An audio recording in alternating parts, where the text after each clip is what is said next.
Boa noite para vocês. Nós vamos começar então mais um encontro do Clube de Leitura. O nosso Clube de Leitura aqui é aberto e gratuito. Hoje nós estamos então seguindo a nossa obra do mês. Este livro aqui, Como Ler Livros, do Morten Adler. Se você perdeu o primeiro encontro, ele está salvo no feed, você pode assistir. Nós discutimos no encontro passado os primeiros capítulos na primeira parte, os capítulos de 1 ao 6. Hoje vamos discutir a segunda parte, então. E no próximo encontro haverá um terceiro encontro, discutiremos então as partes 3 e 4 do livro, discutiremos então o livro até o final. Boa noite, pessoal que está aqui entrando. Então, eu quero só explicar para vocês rapidamente como é que funciona o nosso clube de leitura. Ele é aberto e gratuito, basta você chegar e participar. As lives das edições anteriores ficam salvas aqui no perfil, há um destaque que direciona você então para essas lives.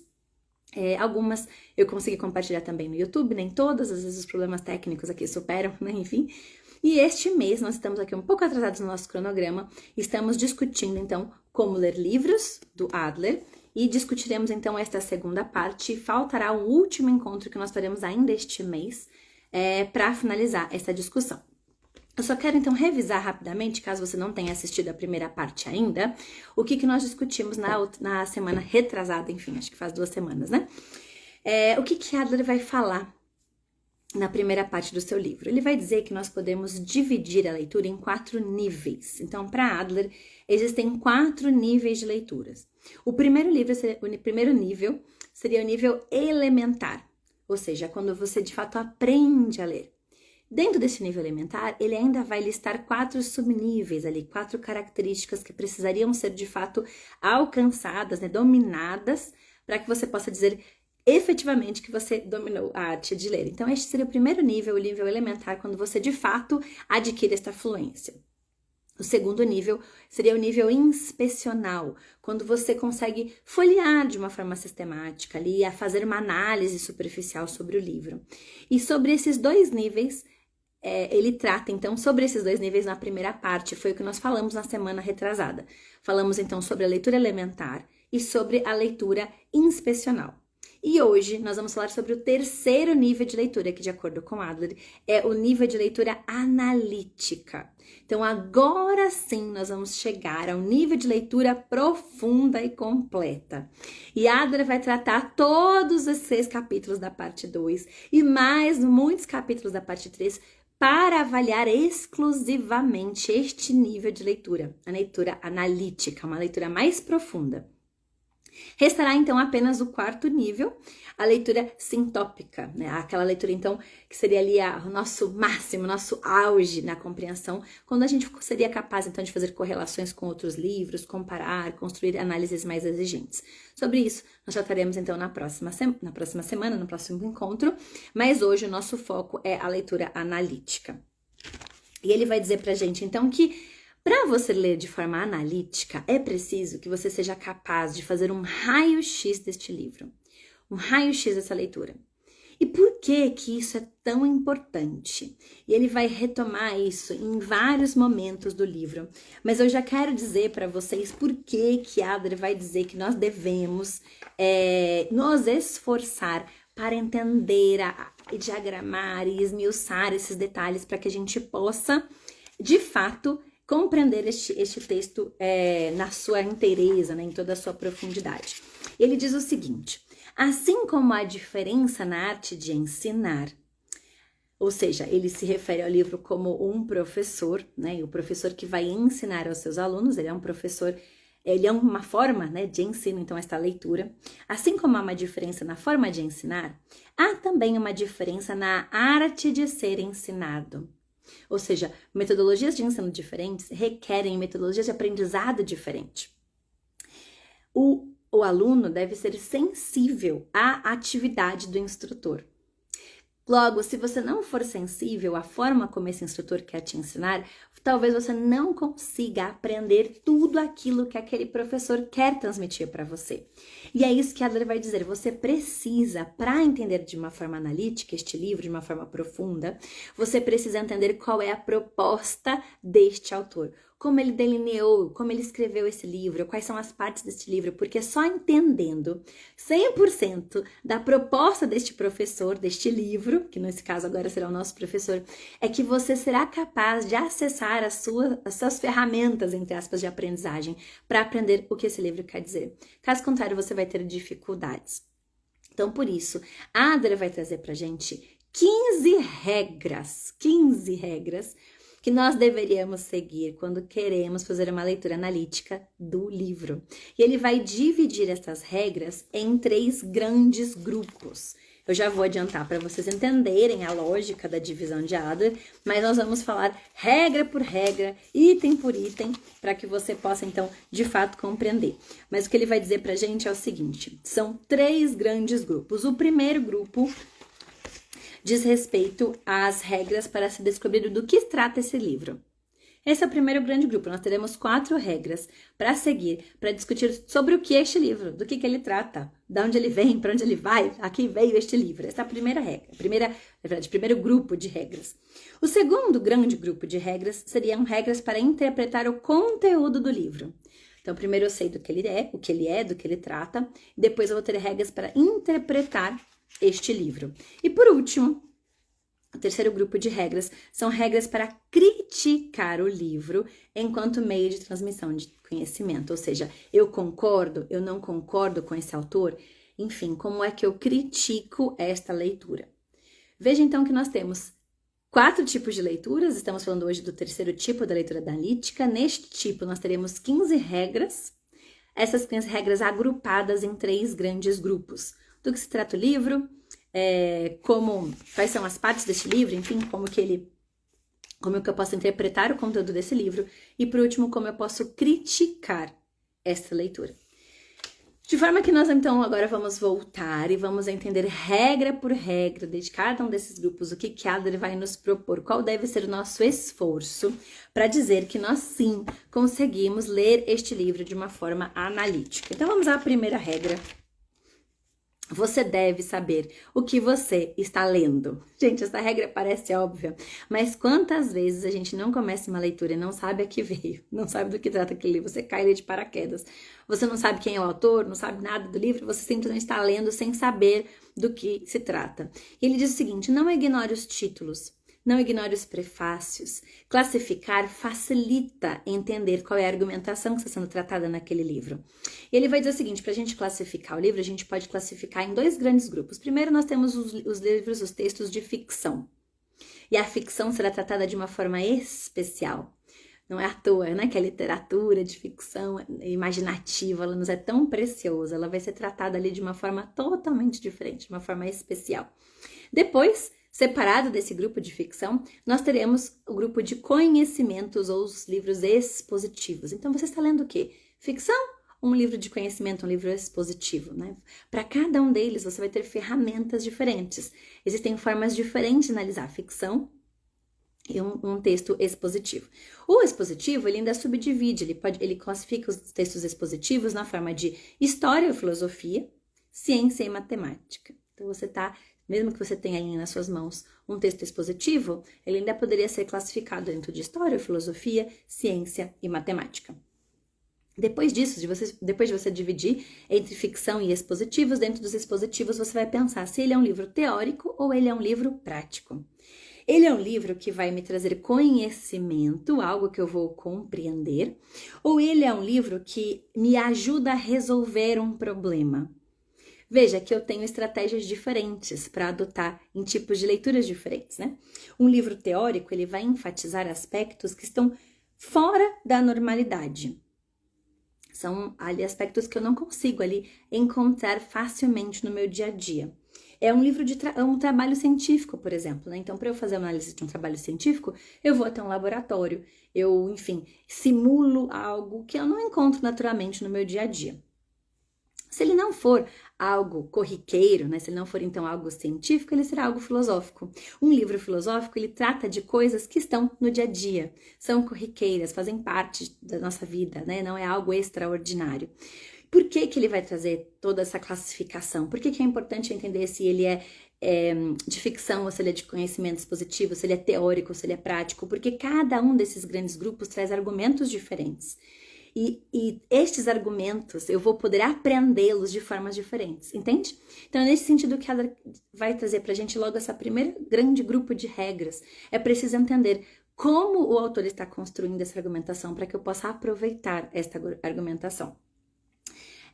E o capítulo 7 vai trazer pra gente, então, como fazer uma radiografia do livro. Se é importante classificar, e eu entendo agora como classificar, ficção, exposição, teórico, prático, enfim. Agora eu vou entender como é que eu faria a radiografia desse livro, qual é a ideia geral. Primeiro, classificá-lo de acordo com a sua categoria, nós já fizemos. Segundo, resuma o livro em uma única frase.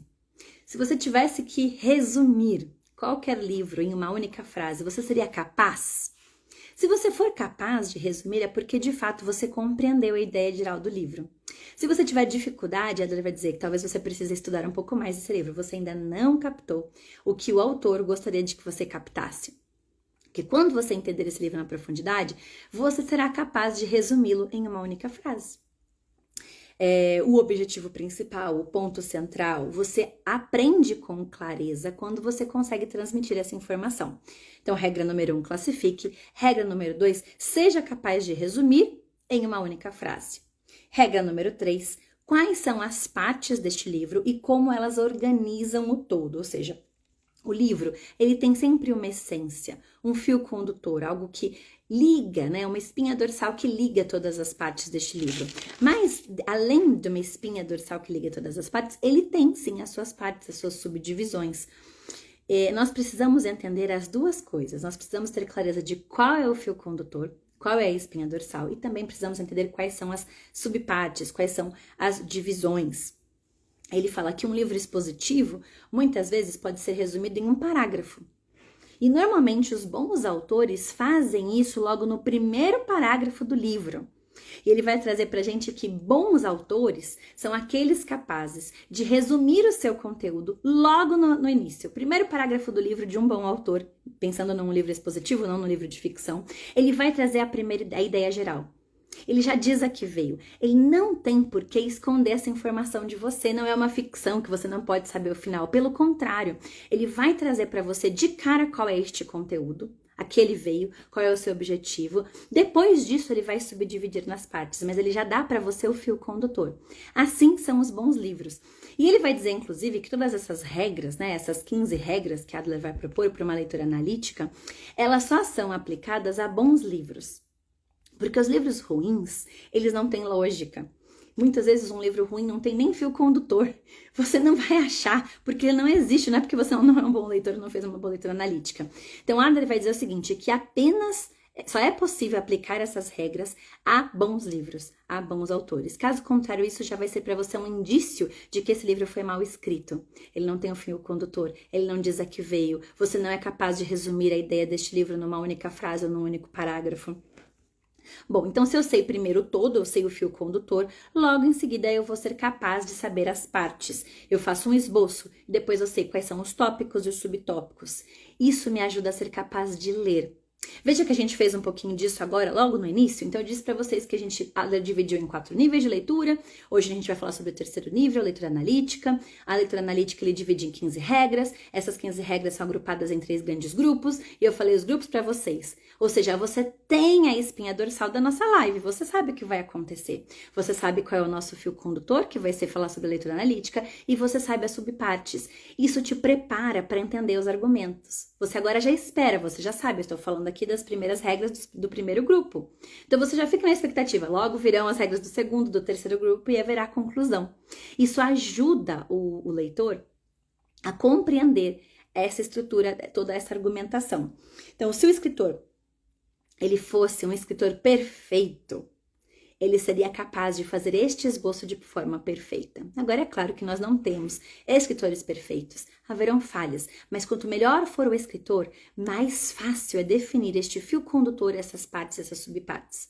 E a última regra deste primeiro grupo, regra número 4, descubra os problemas que o autor se propôs a resolver. Todo livro expositivo traz dentro de si um problema que o autor se dispõe a resolver. Se você entender qual é esse problema, você vai compreender muito mais rapidamente qual é a ideia, qual é a proposta desse livro.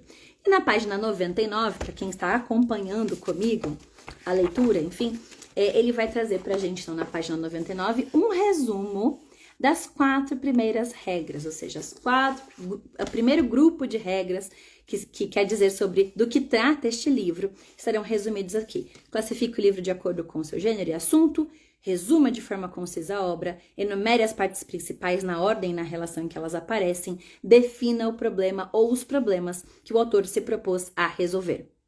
Fechamos, então, o primeiro grupo de regras. Tudo bem? Vamos seguir para o capítulo 8.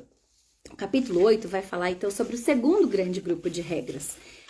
As regras que vão encontrar para nós as palavras mais importantes, né? E ele vai trazer o seguinte: para você chegar a um acordo com o autor, mesmo que você discorde desse autor, inicialmente você precisa chegar a um acordo com ele.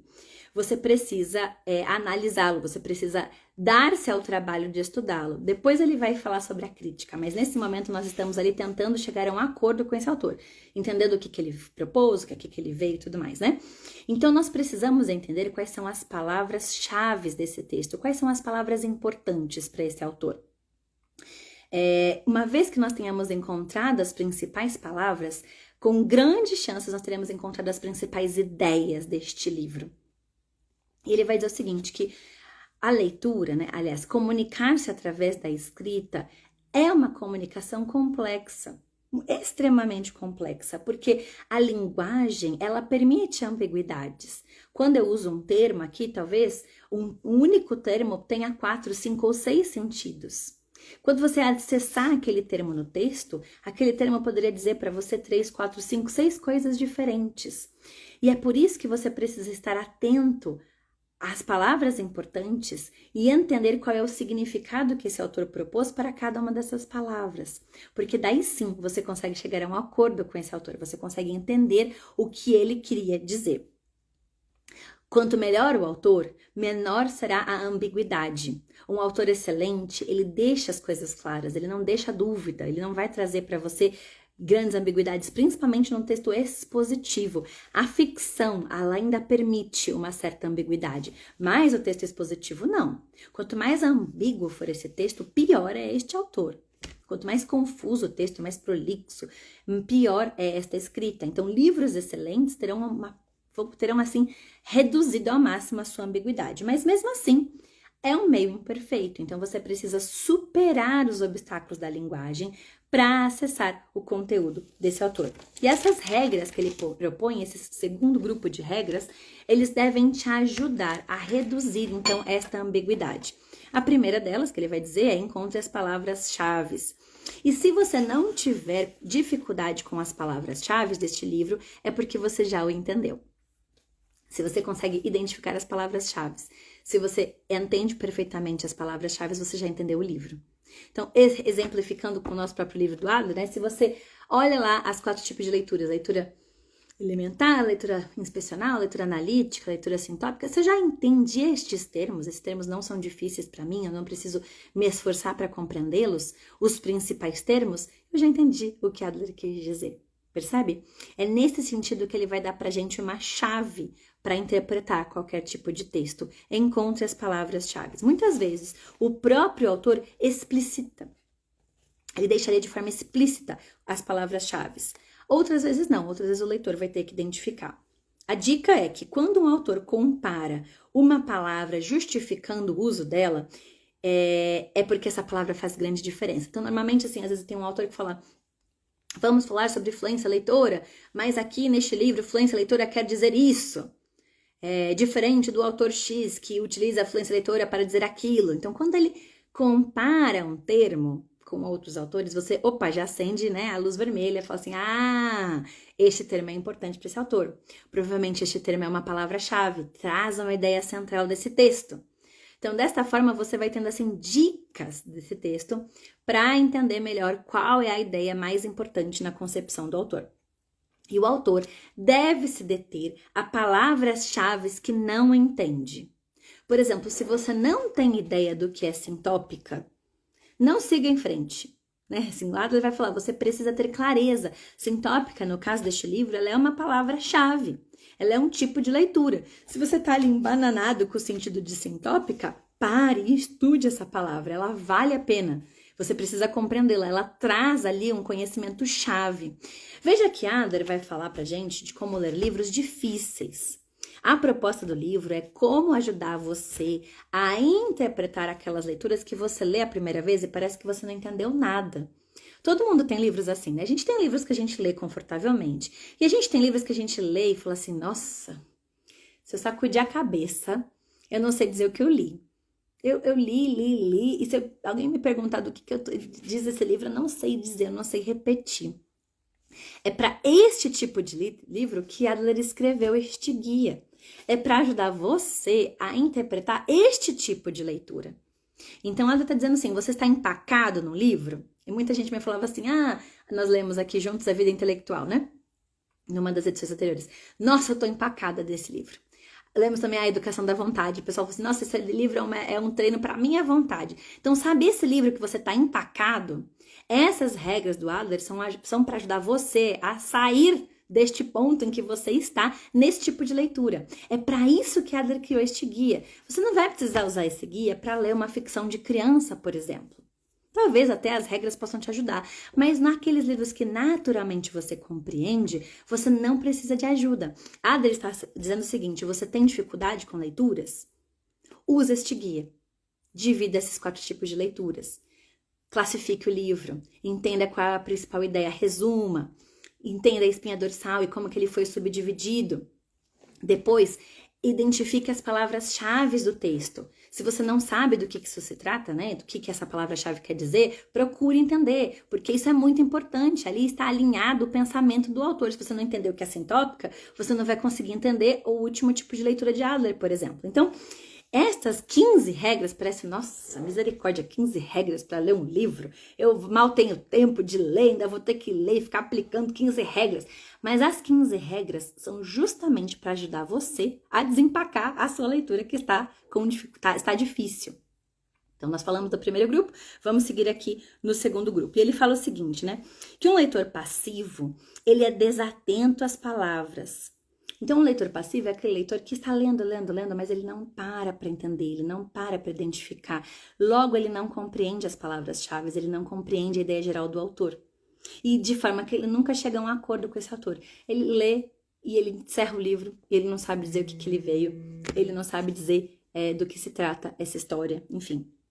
A palavra, ela nem sempre vai ter o mesmo sentido, às vezes ela vai variar, por isso é preciso estar atento e entender qual é a definição, qual é o contexto que esse autor trouxe para esta palavra. O contexto é a chave para interpretar palavras complexas. Se o leitor ele já possui o material para realizar essa tarefa, ele vai dizer o seguinte, você talvez nunca tenha passado na sua vida a palavra sintópica, você nunca leu isso na sua vida, você não sabe do que se trata isso, que palavra é essa, mas você tem o contexto. Neste livro, por exemplo, Adler vai falar, são 4 tipos, a leitura sintópica, aquela leitura que você compara com outros livros, que você faz uma leitura mais profunda, ou seja, mesmo que você nunca tenha lido essa palavra na vida, que ela nunca tenha aparecido para você, você é capaz de entender pelo contexto. Então, pare para fazer essa análise, entenda pelo contexto. Se esforce para compreender. Não passe batida, não sei o que é sintópica, tá bom, vamos seguindo aqui, vamos ver onde a gente chega. Faça esse esforço, não seja um leitor passivo, seja um leitor ativo nesse sentido. E aí ele vai dizer, atenção aos sinônimos, palavras diferentes podem significar o mesmo termo. E na página 116, para quem está acompanhando conosco, ele vai dizer o seguinte, aquilo que eu falei logo no começo, mas que vale a pena a gente repetir, né? Se você nunca quis ir além de um texto, ok, não aplique nada. Fique aí com a sua leitura normal e siga a sua vida. Mas se você quer ir além, você verá que a sua compreensão de qualquer obra aumentará enormemente se você se der ao trabalho de encontrar palavras importantes, identificar os seus significados variáveis, ou seja, os vários tipos de aplicações daquela mesma palavra e chegar a um acordo com esse autor, ou seja, sobre o que significado ele quis atribuir naquela passagem. Ou seja, só vale a pena fazer isso se você de fato quiser ir além com essa leitura. Se você está satisfeito com o nível de leitura que você tem sobre aquele livro, você não precisa se dar esse trabalho. Mas se você quer compreender em profundidade, aí sim, você precisa aplicar essas regras e você precisa chegar a um acordo com esse autor. E no capítulo 9, ele vai dizer, então, como determinar a mensagem do autor. E aqui ele vai trazer pra gente alguns termos da lógica. E talvez a lógica para você tenha sido algo que você nunca teve contato. Ou se teve contato, foi lá na escola, muitos anos atrás. Você já não lembra muito mais do que é isso, né? A Adler vai trazer, então, à sua memória alguns conceitos de lógica. Por quê? Porque é importante a lógica, ela dá uma ordem à argumentação. Não é um argumento lógico, é um argumento que faz sentido. Ele foi organizado de forma a ser compreendido, a ser real, a ser aceito. Então, a Adler vai dizer o seguinte, né? Eu preciso entender a lógica do argumento do meu autor. E a lógica envolve proposições, envolve argumentos, envolve termos. Então, ele vai dizer o seguinte, que as diferentes partes seriam, então, as proposições e argumentos. A proposição, ela poderia englobar ali argumentos e termos. As frases, os parágrafos, elas não necessariamente contêm sempre uma proposição, às vezes não. Às vezes a gente vai ter ali uma série de frases que estão desvinculadas à argumentação da espinha dorsal do autor. Mas o que ele vai dizer é o seguinte, que as proposições e argumentos, elas são unidades lógicas. Então, quando você identifica quais são as proposições e argumentos, fica fácil entender a lógica do autor. Por exemplo, o Adler está dizendo o seguinte, que para você atender de forma profunda, fazer uma leitura analítica, você precisa fazer um raio-x do livro, você precisa entender a parte principal, as subpartes, ou seja, esta é uma argumentação de Adler. Adler vai estar argumentando, Adler está tentando me convencer de que para eu fazer uma leitura profunda, eu preciso me esforçar de acordo com essas 15 regras. Se eu entendo a lógica da argumentação de Adler, fica muito mais fácil compreender o sentido do livro. E que para muita gente, esse livro aqui, eu também recebi muitas mensagens, né, como ler livros, que, nossa, que comprou e tá lá na estante ainda criando poeira, que até hoje não abriu, ou se abriu, não conseguiu avançar. Então, é possível aplicar as regras no próprio livro do Adler, né, se você está empacado nessa leitura. Então, o vocabulário, ele é um termo que não é perfeito, a palavra pode representar vários termos, nem toda frase do livro vai ter uma proposição, mas quando você identificar uma preposição, uma dica para achar qual é a proposição do livro, é que as proposições, elas são respostas, elas são soluções para os problemas. Lembra que a gente pensou qual é o problema que o autor quer atacar, né, quer resolver? Então, as proposições, elas seriam soluções para esse problema. Elas teriam ali um encadeamento lógico de soluções para aquele problema. Então, essas são as proposições. Ela pode estar numa frase, ela pode estar num contexto, mas a gente vai identificar quando a gente perceber, opa, aqui o autor colocou uma solução para eu entender melhor a minha leitura. Então, opa, isso aqui deve ser uma proposição. Regra número 6, marque as frases mais importantes e identifique as proposições. Quando você estiver lendo, não tenha dó de grifar, de rabiscar, de escrever ali do lado. Marque. Ah, eu não quero fazer no livro, faça no caderno, não sei, faça no post-it, mas anote, identificou a proposição, anote. Opa, isso daqui é uma ideia importante, faz parte da lógica do autor. Regra número 7, localize ou então construa os argumentos fundamentais do livro. Conectando esses argumentos às frases que os sustentam. Então, eu sei, por exemplo, que a Adler vai argumentar para mim de que eu só vou entender profundamente se eu fizer uma leitura analítica. Que frases que sustentam essa argumentação? E aí eu vou elencando essa frase sustentam a argumentação principal do livro. Então, grife, anote, registre isso, para ficar claro para você qual é a lógica do autor. Olha, ele tem esse argumento principal, ele quer resolver esse problema. Como é que ele sustenta isso? Ele sustenta com isso. Entende? As palavras-chave, da mesma forma, identifique no texto as palavras-chave. Achou uma palavra-chave? Pinte, sinalize, grife, né? Faça, sei lá, qualquer sinal de forma que você entenda que aquilo é uma palavra-chave. As palavras-chave, normalmente, são as mais importantes. E, em geral, são aquelas que exigem um esforço do leitor para compreendê-las. As palavras-chave, elas requerem uma atenção redobrada desse leitor. Não são de simples compreensão. Então, se você passou por algum termo e aquele termo não soou bem, você não entendeu muito bem, talvez este termo esteja ligado a uma palavra-chave e a uma argumentação principal desse autor. Por isso, não pule, não vá para frente sem compreender. E aí Adler vai dizer uma coisa que é muito interessante. Ele vai dizer que a perplexidade, ela é essencial. O que quer dizer com isso? Se você lê o livro inteiro, sem nenhuma dificuldade, este livro não deixou você um leitor mais maduro. Este livro não fez com que você galgasse um degrau a mais na sua compreensão. Esse livro simplesmente choveu no molhado. Ele trouxe argumentações que você já sabia. Ele tratou de coisas que você já conhecia. Se em nenhum momento dessa leitura você ficou perplexo, foi difícil, você precisou pensar 2 vezes, teve que ali caçar o significado de uma palavra-chave, não entendeu alguma coisa, aí sim, significa que este livro está te elevando. Há uma categoria de um leitor melhor, de um leitor mais fluente, ele está construindo, entende?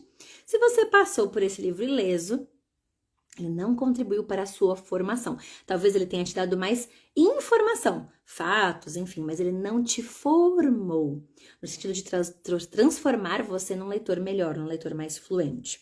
Então, voltando a essa questão, se você não questiona o sentido do livro, então o livro não te revelou nada. Isso é o que Adler vai dizer neste capítulo, capítulo 9. Se você não questionou o sentido do livro, este livro não te revelou nada. Ele é um livro no seu nível, de algo que você já sabia. Então, você vai seguir a sua vida sem nenhuma transformação depois dessa leitura. No máximo, você tem informações a mais. E Adler vai dizer que os livros que nos tornam leitores melhores são esses livros que dão trabalho, que fazem a gente pensar, repensar, riscar, achar a palavra-chave, estar perplexo diante do autor, diante da dificuldade. Estes sim são livros formativos. E aí eu abro um parênteses para falar das leituras das crianças. Nós sabemos muitas vezes que nós damos leituras para as crianças que são no nível delas. E as crianças dificilmente reclamam desse tipo de leitura. Aquela leitura que a criança lê com facilidade. E tudo bem, essa leitura tem o seu papel, leituras de repouso. Por outro lado, nós queremos formar leitores cada vez mais experientes. E como é que eu formo um leitor mais experiente? Como é que eu amadureço esse leitor? Como é que ele sobe um degrau? Ele só sobe um degrau quando eu der para ele uma leitura mais complexa. Uma leitura que cause perplexidade. Uma leitura que vai dar trabalho. Uma leitura que ele vai ler a primeira vez e vai falar assim, nossa, não entendi nada. E que vai exigir dele. É esta leitura que faz ele subir de nível. E é isso que nós queremos. Claro, não pulando 25 degraus de uma vez, mas nível a nível, degrau a degrau. É isso que eu quero com a formação leitora desta criança. Desafiando cada vez um pouquinho mais, causando perplexidade de forma que ela supere esse desafio. Porque daí sim, ela vai se tornar um leitor mais maduro, um leitor fluente, entende? Capaz, aí, então, enfim, quando chegar na sua adolescência, de ler os grandes clássicos sem dificuldade. Bom, seguimos então a nossa leitura. Ele vai falar pra gente que dos testes, se você quer saber se você entendeu o livro, ele vai falar o seguinte: diga o argumento com as suas próprias palavras. Qual é a argumentação desse livro? Você é capaz de dizer com as suas próprias palavras? Se você não consegue, é porque você não entendeu o que o autor pensou. A gente só pode entender aquilo que nós somos capazes de expressar verbalmente. Por isso que a narração é uma ferramenta pedagógica tão poderosa, porque você só expressa oralmente aquilo que você de fato entende, o que você não entende, você não é capaz de organizar em palavras, né? Há uma relação entre as palavras e o pensamento. Então, se você é capaz de dizer com as suas próprias palavras o que o autor disse, aí sim você entendeu o livro. Se você não é porque você ainda precisa continuar trabalhando nessa leitura para poder compreendê-la. Se você consegue apontar apenas a sua experiência, eu achei difícil, eu achei bom, eu gostei da leitura. Isso é uma experiência. Mas o que o autor quer dizer? Resuma para mim com as suas palavras. Aí você não consegue dizer, então você não compreendeu. Você não entendeu. Se você consegue relatar apenas a sua experiência com o livro. Depois, regra 7 vai localizar os parágrafos com argumentos mais importantes. Eu vou identificar isso no texto e vou reuni-los em frases ou argumentos. Na página 133, ele vai dizer o seguinte: a natureza da mente humana é tal que, se estiver engajada durante o processo de leitura, se chegar a um acordo com o autor e alcançar as suas proposições, ela também será capaz de enxergar os seus argumentos. Em primeiro lugar, todo argumento envolve uma série de afirmações. E, em segundo lugar, os argumentos...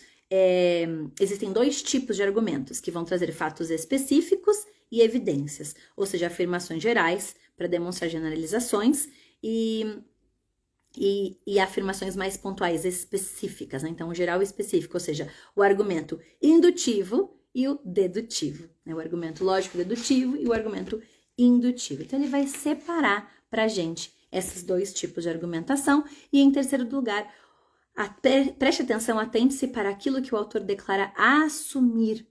O que ele afirma pode ser provado ou evidenciado, ou é evidente apenas por ele mesmo. Então, uma vez que você identificou o argumento do autor, aí você começa a avaliar se esse argumento é válido.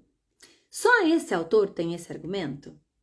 Ou outros autores concordam com ele? Há embasamento? Ou isso é da cabeça dele? Ele dormiu, acordou, criou essa argumentação. Eu até entendo qual é o argumento do autor, eu até entendo qual que é a proposição, mas ele saiu da cabeça dele. Ninguém mais na face da Terra fala algo nesse sentido. Então, se ele é provado apenas por ele mesmo, eu já começo a pensar, opa, será que é um argumento que eu devo levar em consideração ou não? É um argumento comprovado ou não? Então, isso vai nos ajudando a construir o meu conhecimento. Agora, eu sei qual é o argumento, eu começo a avaliar se esse argumento é válido ou não, para saber se eu vou adotar isso ou não na minha vida, entende? A lógica que o Adler vai construir pra gente nesses textos difíceis, né? E ele vai dizer, então, que... regra número 8, descubra as soluções que o autor trouxe para este problema. Se eu já entendi o argumento, já sei se esse argumento é embasado em mais alguém além desse autor, eu preciso entender como é que esse argumento responde ao problema que o autor quer resolver. E na página 137, ele vai fazer, então, um resumo das regras deste segundo grupo. Veja, sempre que ele fala as regras do grupo, no finalzinho ele resume. Ou seja, Adler te ajuda a identificar, percebe? 3 grupos de regras. Ele vai falar, então, as 4 primeiras, depois ele resume. Agora ele vai falar as quatro do segundo grupo e vai resumir. Então, ele vai repetir aqui. Regras para descobrir o que diz um livro, como interpretar o conteúdo. Regra 5, chegue a um acordo com o autor interpretando palavras-chave. Regra 6, compreenda as principais proposições. Regra 7, conheça os argumentos do autor. Regra 8, determine quais problemas o autor resolveu e quais ele não resolveu. Veja que Adler te ajuda nesse processo. E agora ele vai ao último grupo de regras que vão te ajudar a criticar este livro de forma justa. Ou seja, eu sei do que ele trata, eu sei a argumentação, agora eu vou julgar, eu vou criticar. Depois que eu entendi, é que eu julgo. E Adler vai reforçar muito este ponto. Só posso julgar algo que de fato eu entendi. Hoje em dia, nós temos uma geração sendo formada a criticar qualquer coisa. Eles são formados a dar sua opinião. Eles têm sempre uma opinião formada, mesmo que eles não entendam nada daquele assunto, né? Você entrevistar alguém na rua e você perguntar assim, qual é a sua opinião sobre a física quântica? A pessoa pode não saber nada da física quântica, mas ela tem uma opinião. E ela quer dar essa opinião, e a opinião dela tem que ser ouvida. Todo um processo de formar mentes críticas, pensadores críticos, enfim, antes de compreender. Eu ensino a criticar antes de compreender. E Adler vai dizer o seguinte, nunca, jamais faça isso. Nunca critique antes de fato entender a sua leitura. Você só pode exercer a sua crítica depois que você entendeu aquele livro. Enquanto você não entendeu, você não pode julgar. Você não pode dizer se aquilo é bom ou ruim, se aquilo é aplicável ou não, se aquilo tem boas consequências ou não. Você não entendeu. Ler é como um tipo de conversa, ele vai trazer pra gente, né? E quem tem a última palavra é o leitor. Porque o autor expôs ali o argumento, você vai julgar, no final das contas, a última palavra é sua. O autor, ele quer ensinar, ele quer te convencer, ele quer te persuadir. Mas, no final das contas, você aprende ou não, de acordo com a sua boa vontade, né? De acordo com o seu esforço. Então, a tendência que nós temos é que nós não devemos jamais criticar um livro. Há uma tendência formada na nossa mente de que quem somos nós para criticar um autor? Algo que está impresso, né? Um bom livro, então, ele estaria acima das críticas de um homem comum, pobre de mim, mortal, né? Quem sou eu, réis mortal, para criticar um autor renomado? Mas ele vai dizer que não, que isso não é verdade, que quando você compreende o que o autor quis dizer, você se torna par desse autor. Você está ali agora no mesmo nível desse autor. E uma vez que você está no mesmo nível, agora sim você pode julgá-lo. Então não haveria dificuldade para as pessoas que, uma vez que entenderam, emitirem a sua opinião, a sua crítica. Mas uma crítica baseada naquilo que de fato você entendeu. Porque agora você foi elevado à categoria desse autor, você é um par dele, entende? Então, sim, se você compreendeu, você deve falar, questionar, conversar. Você não deve crer que o livro é inquestionável, que você não pode jamais emitir alguma coisa. Não, o leitor ensinável é aquele que de fato critica, mas critica de forma honesta, um julgamento crítico de verdade, não uma mera opinião de quem nem entendeu o que o autor quer dizer, né? Então, o autor, ele vai querer nos convencer de alguma coisa. Ele pode tentar nos convencer de questões teóricas, ele pode tentar nos persuadir de questões de ações ou sentimentos, enfim, ele quer nos convencer de alguma coisa. E nós vamos julgar se nós seremos convencidos ou não. Eu vou colocar isso em prática ou não? Eu posso ter lido todo o livro de Adler, posso ter compreendido e posso julgar que eu não vou colocar isso em prática porque eu entendi que isso, aquilo não se aplicam na minha vida e tudo bem, desde que eu tenha entendido de fato o que Adler quis dizer. Então, a regra número 9 é: eu primeiro entendo, depois eu julgo. Ou eu concordo ou discordo, ou eu suspendo meu julgamento. Em alguns momentos eu vou ter que suspender, não vou poder ser capaz de dizer se eu concordo ou discordo, eu não sei ainda. Eu estou lidando com aquele texto, entendendo mais profundidade, assim eu terei condições de discordar ou concordar, né? E ele fala, suspender o julgamento é legítimo. Você não é obrigado, veja, a dar a sua opinião sempre. Se você não sabe, diga que você não tem opinião sobre aquilo, que você precisa estudar sobre isso. Não é demérito nenhum. Pior é você dar opinião sobre algo que você não entende, ficar falando besteira por aí. Então, o Adler vai dizer o seguinte, discordar de ideias que não se compreendem, isso sim é problemático.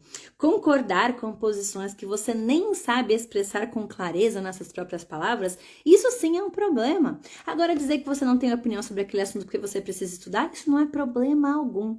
Suspenda o julgamento, caso você ainda não tenha compreendido. E aí o que ele vai dizer é o seguinte, muitas vezes a gente quer ficar discutindo com o autor para ganhar a argumentação. Você seguramente conhece alguém assim, sabe aquela pessoa que bate boca porque ela quer ganhar o argumento? Ela quer vencer a discussão? Não importa no assunto, não importa, ela quer ganhar a argumentação. Se a última palavra foi dela, ela tá feliz. A Adler vai dizer o seguinte, que isso não é o que nós queremos neste tipo de julgamento. O que nós queremos é que a verdade vença. Nós queremos um compromisso com a verdade. Nesse sentido, você tem que estar aberta a mudar de opinião, porque talvez a sua opinião esteja equivocada e o autor está tentando te ensinar sobre aquilo. Se você fica o tempo todo tentando ganhar essa argumentação, você e o autor, você e o livro, você não está tendo um compromisso com a verdade, você não é alguém ensinável. A sua crítica não é uma crítica para aprender, é uma crítica para ganhar a argumentação. Então, ele vai dizer o seguinte, que as discordâncias, elas devem ser possíveis de resolução. Ou seja, eu discordo pensando em chegar num acordo. Eu discordo para entender, para concordar. Entende? Eu não discordo porque eu quero a minha palavra ponto final e acabou e eu sou dona da verdade. Não, eu discordo porque eu tenho uma esperança de chegar a um acordo. Seja o autor me convencendo e eu voltando atrás, eu tenho que estar aberta a esta possibilidade, ou seja, de fato reconhecendo que aquele argumento do autor não é válido, mas eu preciso estar aberta a esta possibilidade. A imensa maioria dos conflitos, diz Adler, podem ser resumidos com eliminação de maus entendidos ou da ignorância, ou seja, os conflitos normalmente são porque você não entendeu a mensagem muito bem ou porque você entendeu mal, né? O autor quis dizer isso, você compreendeu aquilo. Logo, se eu esclarecer o que o autor quis dizer, esclarecer esse mal entendido, eu devo chegar a um acordo, entende? O autor não oferece razões para suas proposições, ele não tem argumentações embasadas, elas não têm, suporte nenhum, você pode criticar e discordar, você é livre para isso, não há problema, desde que a sua intenção na crítica seja chegar a este acordo, chegar à verdade. O leitor não deve dizer apenas que concorda ou discorda. Ele deve ser capaz de dizer as razões. Por que eu concordo? Por que eu discordo? Entende? É completamente diferente. Eu concordo por isso, baseado em fulano, ciclano, beltrano, baseado neste argumento, nananana. Então, se eu discordo assim, disposto inclusive a ver que o meu ponto de vista está errado, aí sim eu sou ensinável. Eu discordo com a esperança de entenderem e chegar a um acordo, exatamente. E a regra número 11, respeite as diferenças entre conhecimento e opinião pessoal. Gente, isso é tão verdade, né? Hoje em dia, respeite a diferença. Uma coisa é conhecimento, a outra coisa é sua opinião pessoal. Você não sabe nada sobre aquele assunto, meu amigo, não fique opinando sobre o que você não sabe, né? Aprenda primeiro para depois criticar, né? Fundamente com clareza o seu julgamento. Você quer fazer um julgamento, você quer criticar, então você está criticando por quê? Qual é o fundamento da sua crítica? Porque se a sua crítica não tem fundamento, meu amigo, você está dando apenas a sua opinião pessoal. Isso não é uma crítica, é uma opinião pessoal. E na página 151, deixa eu abrir aqui para fazer a citação, para quem está acompanhando aqui no livro na íntegra, página 151, ele vai dizer o seguinte: quando não temos evidências, quando nenhuma razão, além do nosso sentimento, sustenta aquilo que nós dizemos, então nós estamos apenas opinando. Quando não temos evidências, quando nenhuma razão além do nosso sentimento sustenta o que nós estamos dizendo, estamos apenas opinando. Ah, mas eu não gosto. Ah, eu não sei, eu li, eu não senti muito bem. Mas você não tem nada que sustente a sua argumentação, então isso é uma mera opinião, isso não é uma crítica. E no final deste capítulo ele vai dizer o seguinte, que primeiro, então, nós temos que compreender antes de lançar o julgamento. Segundo, não seja aquele contestador, aquele contencioso, aquela pessoa briguenta que só quer discutir porque quer ganhar, porque não tem compromisso nenhum com a verdade. Terceiro, lembre que a discordância do conhecimento deve ser algo a ser superado. Seu objetivo é superar isso. E por último, que a sua discordância não fique apenas na sua opinião, mas ela seja embasada em fatos, em argumentos reais. Capítulo 11, ele vai seguir como concordar ou discordar com o autor e ele vai fazer pra gente um esqueminha muito didático, né? E ele vai falar o seguinte: se você não entendeu, primeiro você vai trabalhar para entender. Vai lá usar as regras anteriores, vai reler, vai tentar entender esse livro. Depois que você entendeu, aí você vai ver se você concorda ou se você discorda. E se você concordar, ok. Você conclui ali a sua concordância com os argumentos do autor. Se você discordar, você tem mais um caminho a percorrer. Você vai pensar, a minha discordância, ela é fundamentada? Ou ela é uma opinião da minha cabeça? São vozes, né, da minha cabeça. Se você vai pensar sobre isso fazendo 3 perguntas. Você está sendo levado pelas suas emoções? Pare, pense, refresque a cabeça. Depois de cabeça fria, você ainda acha aquilo mesmo? Ou você estava sendo levado pelas emoções? 2, seja claro sobre as suas suposições e preconceitos. Avalie. Será que aquela sua crítica ela é baseada numa pressuposição, num preconceito que você tem? E não necessariamente está embasada em algo? Às vezes a gente vai julgar ali de acordo com o que a gente tem de preconceito, né? Terceiro, você está buscando essa imparcialidade com empatia? Você quer chegar num acordo ou você só quer ganhar a discussão? Então, se você discorda, você vai pensar nessas 3 coisas. Eu discordo, eu estou sendo levado pelos sentimentos? Eu estou sendo levado pelos meus preconceitos? Eu estou discordando para chegar num acordo ou só buscando a empatia e a imparcialidade, né? E aí depois, eu pensei então na minha argumentação, agora eu vou pensar na argumentação do autor. Como é que eu vou julgar o argumento do autor? Primeiro, eu vou dizer o seguinte: este autor foi mal informado? Ou seja, falta informação para esse autor? Bom, se falta informação, eu não posso considerar o que ele está dizendo como argumento válido, entende? 2, este autor está afirmando questões falsas. E aí eu posso discordar dele também, porque, em primeiro lugar, se ele não sabe o que ele está falando. Segundo, se ele está falando algo que não é verdadeiro, eu posso discordar com tranquilidade, eu tenho base para essa discordância.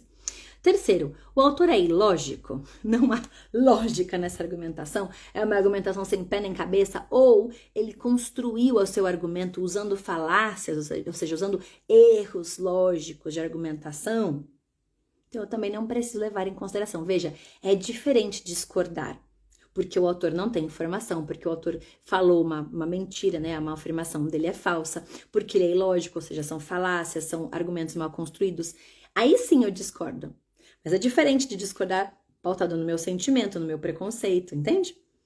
E aí ele vai dizer o seguinte, a sua acusação, ela precisa ser íntegra. Se você não é capaz de mostrar onde o autor está equivocado, onde ele falhou, qual é a sua premissa que está errada, qual é a premissa que faltou, qual é o raciocínio que está equivocado, você não tem direito de discordar. Você não sabe explicar por que você discorda desse autor, então você não pode discordar dele. Será apenas uma opinião pessoal. Isso não se trata de uma discordância genuína, é apenas a expressão dos seus sentimentos e dos seus preconceitos. Você vai estar passando vergonha, você está falando o que você acha da sua cabeça, o que você acredita, o que você está sentindo, mas isso não é uma discordância real. Se você não sabe dizer por que você discorda daquele autor, entende?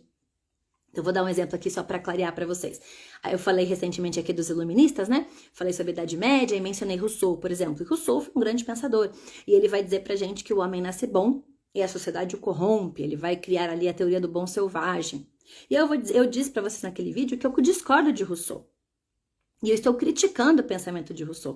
Meu Deus, mas Rousseau é um pensador iluminista. Quem sou eu, pobre mortal, para discordar deste homem? Veja, mas eu entendi o argumento de Rousseau. Eu li, eu entendi, eu compreendi. Logo, Adler vai dizer, agora que eu entendi o pensamento dele, eu me torno par dele. E uma vez que eu estou par dele, ali lado a lado, eu posso discordar. Agora, eu não vou discordar porque eu não gostei dele, não vou discordar porque aquilo me dá uma sensação ruim. Não, eu vou discordar porque o argumento dele, para mim, é falso. E não é falso de acordo com a voz da minha cabeça, ele é falso de acordo com a Bíblia, que é a minha orientação de fé e prática, que diz que o homem nasce em pecado, não nasce bom. Entende? Nesse momento eu posso criticar Rousseau, porque eu estou discordando de Rousseau, uma vez que eu entendi o que Rousseau quer dizer e uma vez que a minha crítica tem fundamento. Eu vou dizer para Rousseau, olha, Rousseau, você está afirmando algo que é falso. Você está dizendo que o homem nasce bom e o homem não nasce bom. O homem nasce em pecado. Logo, a sua argumentação, para mim, não é válida. Eu discordo do que você disse e eu tenho todo o direito de dizer isto neste momento, porque agora eu me tornei par dele e a minha discordância não está baseada no meu sentimento, nem na minha opinião pessoal. É isso que Adler quer dizer quando ele está falando para julgar de forma adequada. Dizer que a análise daquele autor está incompleta, ela me obriga a dizer aonde está a insuficiência, entende? Se eu tô falando, não, mas ele fez uma análise que é incompleta. Ok, incompleta onde? O que faltou? Você sabe dizer o que falta? Se você não souber dizer o que falta, você não pode dizer que a análise do autor é incompleta. E no final deste capítulo, mais uma vez, Adler, de forma didática, vai trazer pra gente um resumo das 15 regras.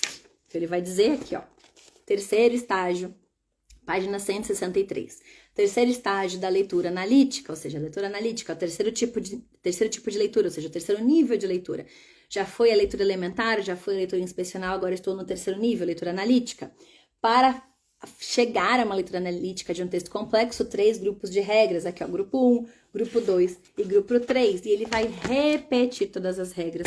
Não vou repetir todas para vocês, vou repetir apenas as do último grupo, que foram os grupos que nós avaliamos agora, que vai falar sobre regras para criticar um livro enquanto meio de transmissão de conhecimento. Regra número 1, que no caso dele é a 9. Antes de concordar e discordar, é preciso entender. Regra número 10. Caso discorde do autor, faça de maneira razoável. Regra número 11. Respeite a diferença entre conhecimento e mera opinião. Pessoal, fundamente com clareza o seu julgamento. Depois, regra número 11. Já que você discorda, né? Então, pensando agora na discordância, mostre os pontos em que o autor está desinformado, que faltou informação. 13. Mostre os pontos em que o autor está mal informado, ou seja, que ele está afirmando algo que é falso. Contraponha com a verdade. Regra número 14, mostre os pontos em que o autor é ilógico, onde há falácias no raciocínio dele. Regras número 15, aponte onde a análise do autor se mostra incoerente ou incompleta. Aí sim, você consegue discordar desse autor. E antes de acabar essa parte da leitura analítica, Adler vai trazer pra gente apenas um capítulo, um último capítulo, para falar sobre os auxílios à leitura. Ou seja, lembrem-se que nós estamos falando de leituras difíceis, leituras complexas, então é necessário, muitas vezes você vai precisar de ajuda, um auxílio. Aliás, o que a gente está fazendo aqui hoje justamente é isso, é dando um auxílio, traçando para você um panorama, um raio-x do livro para te ajudar nessa leitura, né? A ideia do clube de leitura é justamente essa, é uma mão amiga, né? Vamos dar aqui um panorama geral, vamos discutir as ideias principais e isso talvez te ajude a lendo compreender em mais profundidade o que o autor quis dizer. Mas ele vai falar o seguinte: auxílios externos podem sim ser úteis e muitas vezes eles são necessários para uma compreensão mais profunda. E a gente pode ter vários tipos de auxílios externos, eles podem ser pessoais, eles podem ser contextos, eles podem ser livros, comentários, resumos, enfim. Há uma série de tipos de auxílios externos que você pode usar. Ele vai falar aqui sobre alguns tipos apenas, ele vai falar sobre a experiência pessoal. Muitas vezes a experiência pessoal, ela é um auxílio, porque você consegue comprovar ali, às vezes, de acordo com a sua própria experiência, então você deve levar isso em consideração, né, a sua experiência pessoal. Depois ele vai falar sobre outros livros que podem ser apoio a essa leitura. Ele vai dizer muitas vezes que um livro está entrelaçado em outros, então às vezes você não entendeu aquele livro, porque aquele livro nasce da argumentação que está em outros livros, e aí você precisa ler os outros livros para entender de onde esse autor surgiu, né? A gente tem ali desdobramentos, muitas vezes, uma obra influenciando a outra, e você precisa voltar para aquela obra inicial para entender de onde surgiu aquilo. Então, esses livros anteriores são importantes para a compreensão, né? Ele fala, muitos dos grandes livros não dialogam apenas entre si, mas eles também foram escritos numa sequência que importa. Ler primeiro quem veio antes pode lançar luz sobre quem veio depois. Então, a nossa ideia de participar dessa conversa dos grandes livros, dos grandes autores, significa respeitar essa ordem sempre que possível, porque é mais fácil compreender quem veio depois se eu já conheço, já sei quem veio antes. Depois ele vai falar sobre os comentários e resumos, ele vai dizer que tome cuidado com comentários e resumos, você precisa ter um uso criterioso, às vezes eles podem te atrapalhar mais do que te ajudar, e mesmo quando eles te ajudarem, eles nunca estarão completos, é impossível um resumo, um auxílio, um comentário ser completo, né? E lembre-se, só use um comentário depois que você já se esforçou para entender o livro. Ou seja, nunca comece com um resumo e com um comentário, porque aquilo talvez vai ali viciar o seu olhar, você vai ficar focada a olhar apenas o que aquele comentarista disse. Então ele fala o seguinte, se você quer usar um comentário, ok, cuidado, escolha bem, muitos comentários são ruins, mas só use o comentário depois que você já leu o texto na íntegra. Isso vai fazer toda a diferença, né? Senão a sua leitura pode estar contaminada. Cuidado para não ficar dependente desse tipo de leitura, desse tipo de comentário e resumo. Por fim, ele vai falar dos livros de referência, que podem ser também, enfim, se você precisa entender a obra em maior profundidade, às vezes você precisa entender conceitos anteriores, você pode ter livros de referências. E no fim, ele vai falar de 2 tipos de auxílios específicos, que são os dicionários e as enciclopédias. E Adler vai trazer pra gente uma luz de como usar bem o dicionário e como usar bem a enciclopédia. E aí, gente, eu sei que a gente já tá chegando na nossa hora, mas eu vou resumir aqui brevemente a última parte. Ele vai falar o seguinte, da onde surgiram os dicionários? Se você não sabe, vale a pena você descobrir, né? Vamos pensar o seguinte. Os gregos não tinham dicionários. Por que eles não tinham dicionários? Porque os gregos aprendiam com outros gregos. Logo, eles sabiam o que aquela palavra queria dizer, não era necessário um dicionário para eles. Quem vai começar a criar, entre aspas, os dicionários serão os romanos. Porque os romanos vão aprender, com os gregos. E aí sim haverão termos no grego, principalmente no grego antigo, no grego tradicional, que os romanos talvez não compreendessem. Então, os romanos serão o primeiro povo a criar um dicionário. Veja que coisa interessante, né? Então, você não sabia dessa informação. Então, os dicionários têm origem lá em Roma para entender o grego arcaico. Por exemplo, às vezes o que Homero havia escrito não era 100% compreendido pelos romanos. Então, o dicionário ajudava nessa compreensão.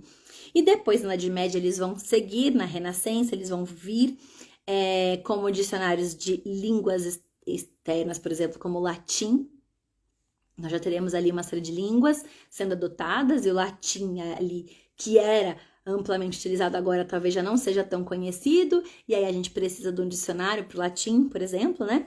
E em 1857, a gente vai ter o lançamento do primeiro dicionário em inglês, né? Adler é um autor da língua inglesa, então ele vai trazer o dicionário referência. O primeiro dicionário da língua inglesa foi o Oxford English Dictionary, publicado em 1857. Curiosidades, né, gente? Mas é um conhecimento interessante. E ele vai dizer o seguinte: não leia com o dicionário do seu lado.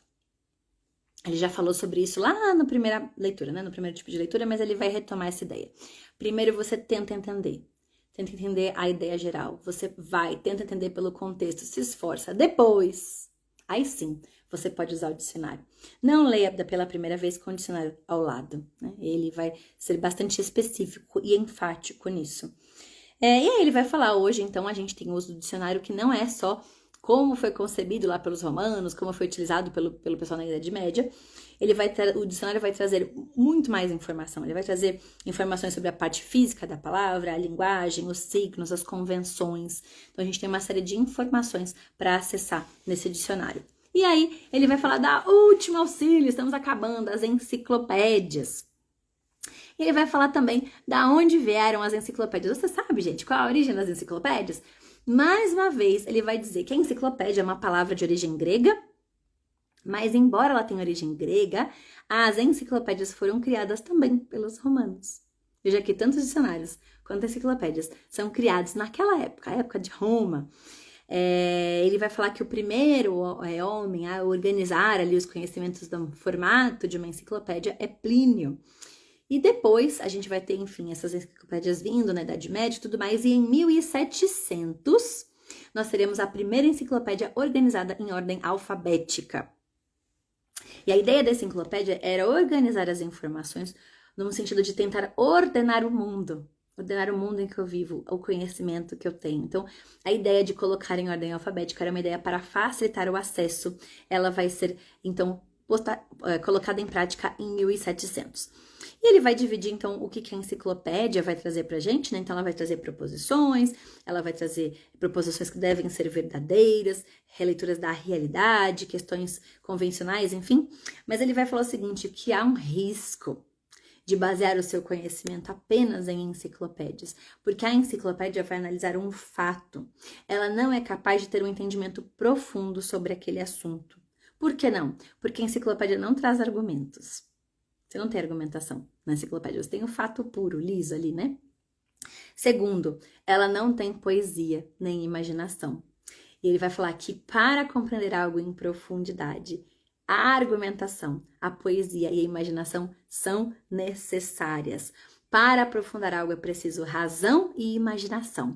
Por isso, se você acha que leitura de ficção, leitura imaginativa é algo que é descartável, você pode passar a sua vida toda lendo exclusivamente textos expositivos, textos que usam apenas a razão, e descartar a sua imaginação, Adler vai dizer para você, cuidado.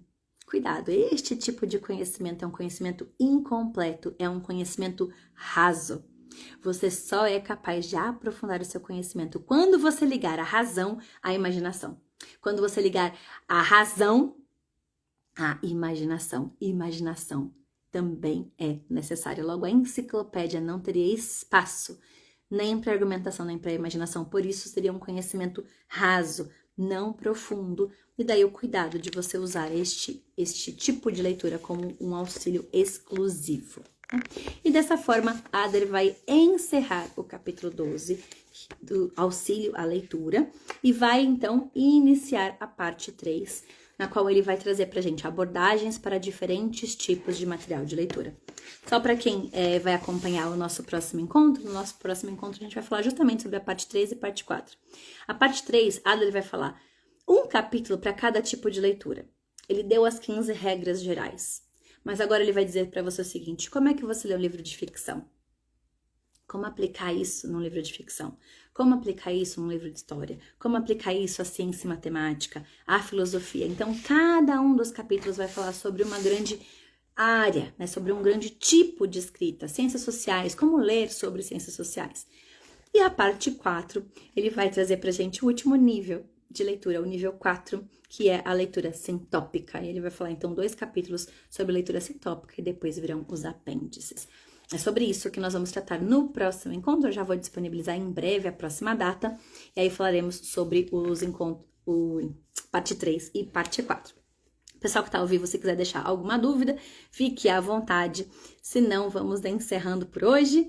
E eu agradeço todo mundo que esteve aqui comigo hoje, neste encontro número 2 sobre como ler livros do Mortimer Adler. Nos vemos então no próximo encontro para finalizar essa leitura. Gente, muito obrigada, que Deus abençoe vocês e uma ótima noite.